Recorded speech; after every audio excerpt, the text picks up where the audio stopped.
Welcome to Torah Anytime, Daily Zohar. I would like to remind you all of our email address, rabbigaon@gmail.com. If you have any remarks, questions, any suggestions that you would like to make, or just contact us, we would love to hear from you. And again, open your hearts, open your wallets, and donate money to Torah Anytime, because it's a tremendous and great and wonderful cause. In a way, it's a continuation of what we had started yesterday regarding, it wasn't planned, but just turned up to be like this. Continuation of benefits of learning Torah, and especially at night. In the brachot that Yaakov gives his sons, there's a very interesting bracha that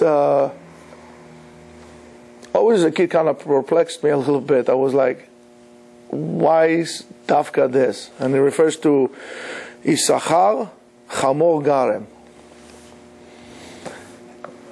Issachar, which is the tribe of Issachar, which is the one who learns Torah, is in charge of learning Torah. Yaakov gives him the bracha, Chamor Garem. Chamor Garem is a beast of burden. You know, it is a donkey. All the animals in the world. But why Dafka donkey? I mean, it's a horse, I don't know, a lion, bear, a donkey. It's like... So it goes like this. In Tehillim, it says, LeDavid Hashem Uri ve'ishi mimi era. That Psalms that it says, that is attributed to David HaMelech, it says, Hashem, God, Uri, my light, ve'ishi, my salvation, mimi era.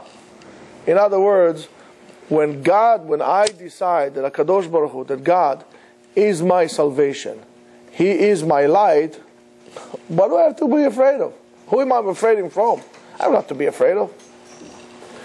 The Zohar continues, it says, Kama chavivim em divrei Torah. How precious are the words of Torah. How precious are those who learn Torah lifnei HaKadosh Baruch Hu, in front of Him. I mean,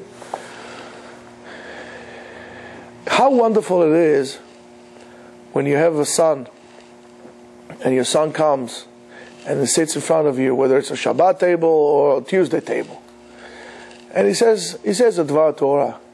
So it's a tremendous nachat that a father gets when he sees his son becoming slowly Abed Torah.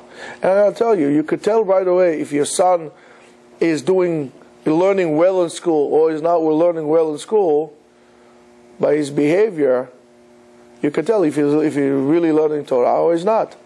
It will be impossible for a person of any age to learn Torah and to be a beast. This is impossible. But with the great pleasure of a father seeing his son learning Torah, even more so and multiple is when a grandfather takes his grandson on his lap, and he says to him, "Tell me some Torah that you learned." And he says to him, I don't know, Bereshit bara Elokim, I don't know, whatever he says to him. At that moment, Chazal tells us that when a grandfather takes his grandson, or not necessarily his lap, or sits down, or he hears from his grandson Divrei Torah, Ki'ilu kibla misinai. That moment is attributed to the grandfather as he received the Torah from Mount Sinai at that moment. Why? Shene'emar v'achut ha'mishulash b'meira lo yenutak. A triple bound rope will be very hard to rip. So, without a doubt, your grandson is a Ben Torah because your son is, because you are. So it's a tremendous chut. So this is a tremendous pleasure when you see it. So even more so with those who learn Torah in front of HaKadosh Baruch Hu. Ki kol mi she'osek b'Torah eino mefached mimazikei ha'olam. If you're really learning Torah, you have nothing to be afraid of bad things or harmful ways that will come to the world. Nishmaru lilmala, nishmaru lemata. He's being guarded up in the world, in the heaven above, and in this world as well. ולא עוד, and not only that, אלא שמכניע כל המזיקים בעולם ומורידם לעמקי תהום רבה.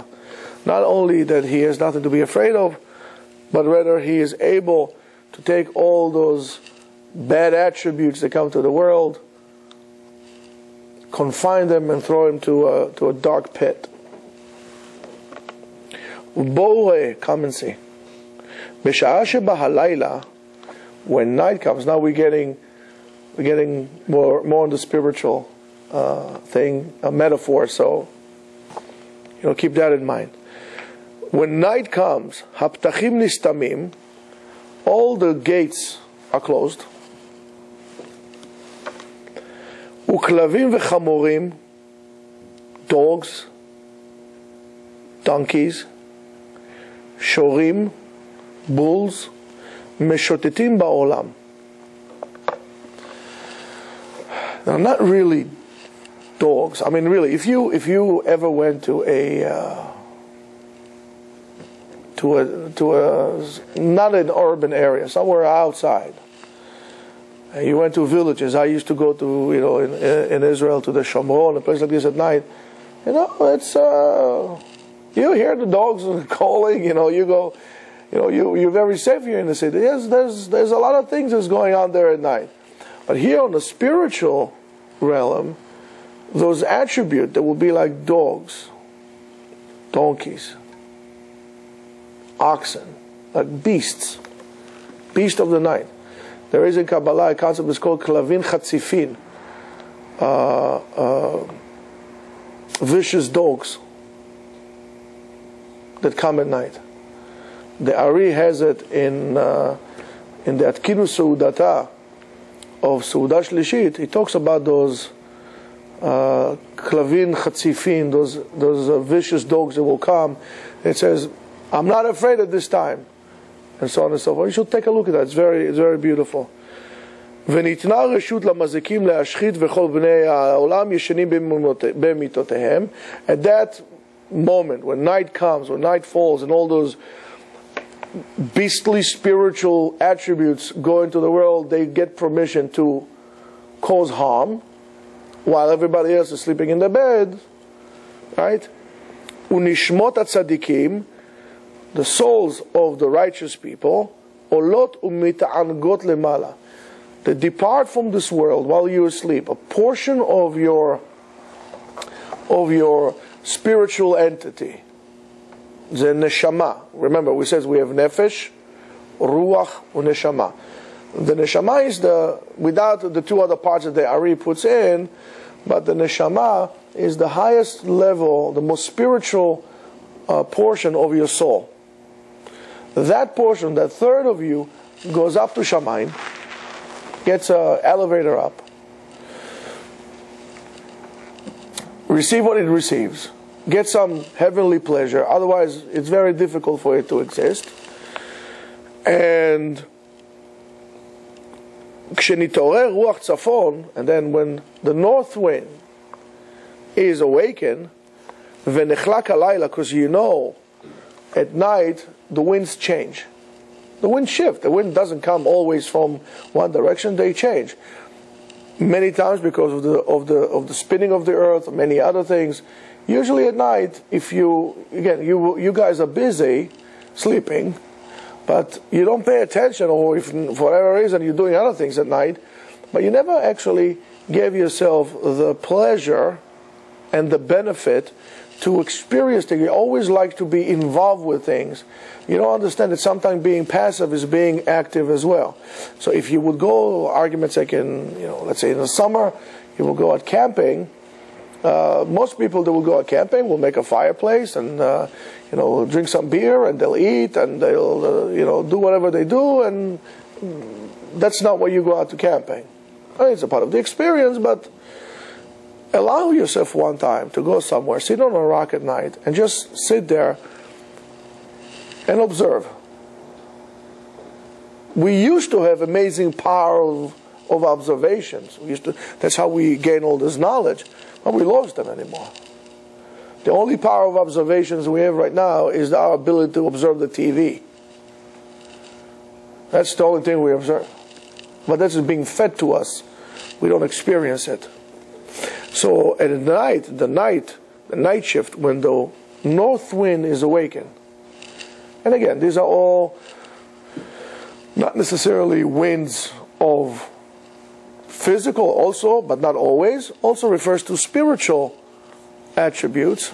So when the north wind is awakened, v'nechlak halayla, and the night is being divided, hit'orerut kedusha mit'oreret ba'olam. Holiness is being awakened in the world. V'nitbe'er kvar b'kama makomot, we already explained this previously in many places. How lucky is the person who learns Torah at night? Because when you learn Torah at night, chut shel chesed nimshach lo al rosho, is a thread of grace is being suspended from his head. Again, it's a good example. If you can't understand that, is to look at the Matrix. If you remember, they had those things to plug in the back of the heads. We have it plugged somewhere else. We have it right here, right? Exactly. We get tefillin. It's chut shel chesed. A thread of grace is being suspended, on his head throughout the whole entire day. And when you start learning Torah at night, all those bad attributes in which wander around at night. And now you see, remember, we learned in Masechet Brachot about a person is not allowed to walk alone at night. There's two people, and if the two people still is not enough, they have to say divrei Torah in them. Torah is your protection. Remember those things? So the same thing here. When you start learning Torah at night, the authority that was given to those bad spiritual attributes is being stopped right there. There is a perimeter which is being secure, which you created with your learning Torah. That permission is not granted for them. You can't touch that perimeter. And he goes, umachniya chamor, and he puts and he subdues the donkey, umorid otam bevkiim shemitachat ha'afar, and he puts it in those little crevices into the ground, bezom apsolet vehazevel hamekubatz sham, with all the other dirt that you put there. Chamor, a donkey. Why a donkey? Chamor, if you take the words of Hebrew, chet, mem, vav, resh, is also a representative for, sometimes we write chamor. The appropriate way to write it is b'ktiv maleh, with a vav, sometimes it's without a vav, ktiv chaser. But yet chamor represents chomer, substance, materialism, physical bruteness. When you say to a person, oh, you donkey, you refer to there's not even a speckle of spirituality in you. It refers to an attribute in a person that is completely immersed in physicality, in the pleasures of the body. They're needed, but not to the point that it's taken over you. You have to have this a little bit, but not to the point that the whole entire day or your awareness is geared towards physical pleasures. We are not Rome. We're different. Through Issachar is the only one who is able to take this donkeyism, subdue it, and put it under control, and actually oppress it. Because Issachar is the one who deals with the Torah. Mishum zeh, because of that, Issachar shaya osek b'Torah. Since Issachar was the tribe, his job was to learn Torah, hechniya chamor, he overcame the donkey. V'orid oto gerem hamadregot. That's why it's called chamor gerem. Gerem madregot is a staircase to represent that Issachar took the donkey in us and brought him down to the basement, on the stairs, all the way down.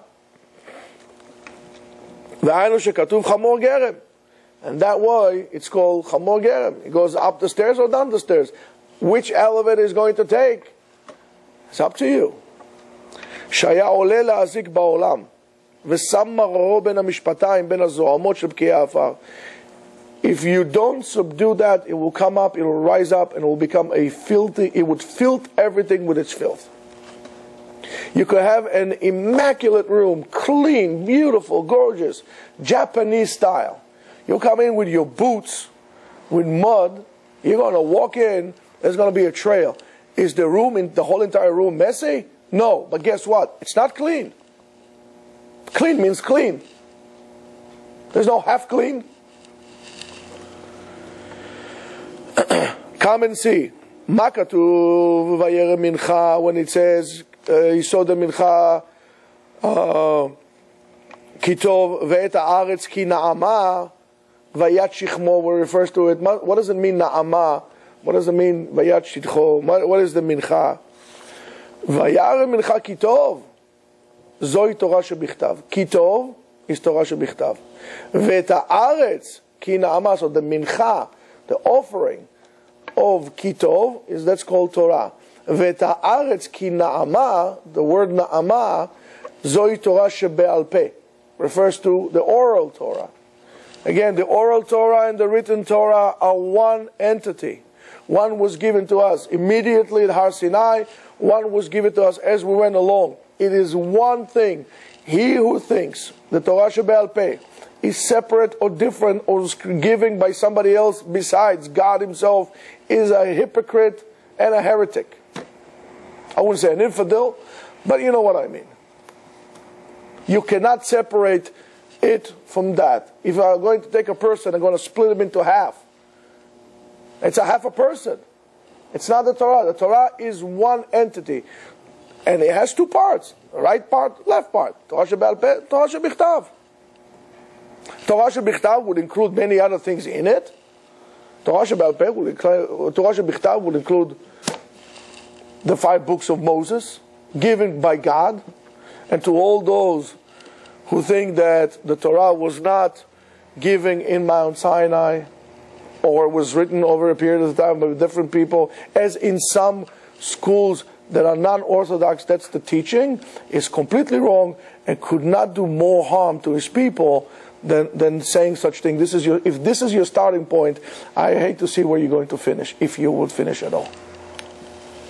Vayat shichmo lisbol, and he tilted his shoulder to carry it, lisbol bishum, to carry over. Hainu lisbol ola Torah, to carry over the weight of the Torah, uli dabekba, and to attach yourself to it, yamim, days and night. Vayihu lemas oved, and they became a tax form. Hainu liot oved lakadosh baruch hu. When you learn Torah, the purpose of you learning Torah is to worship and to be a servant for God. Therefore, there's no room for selfishness for a person who learns Torah, because you can't learn Torah for your own self, or because I want to become, I want to teach Torah in college or do whatever it is. No, it is a purpose. So therefore, you see, Vayu lemas oved, that is the purpose of that, for you to become a better servant to God. Uli dabek bo, to attach yourself to it, uleachlish atzmo ba, and to weaken yourself by the Torah. Not that you will become deliberately wicked to harm yourself, but to weaken that donkey inside of you, that materialistic part inside of you that wants to break away from God. יהי רצון שנזכה לברכתו של יששכר ולהיות כמו שבט לוי ולהידבק בקדוש ברוך הוא עד עולם ולהיות שמח בו שמחת עולם. אמן כן יהי רצון.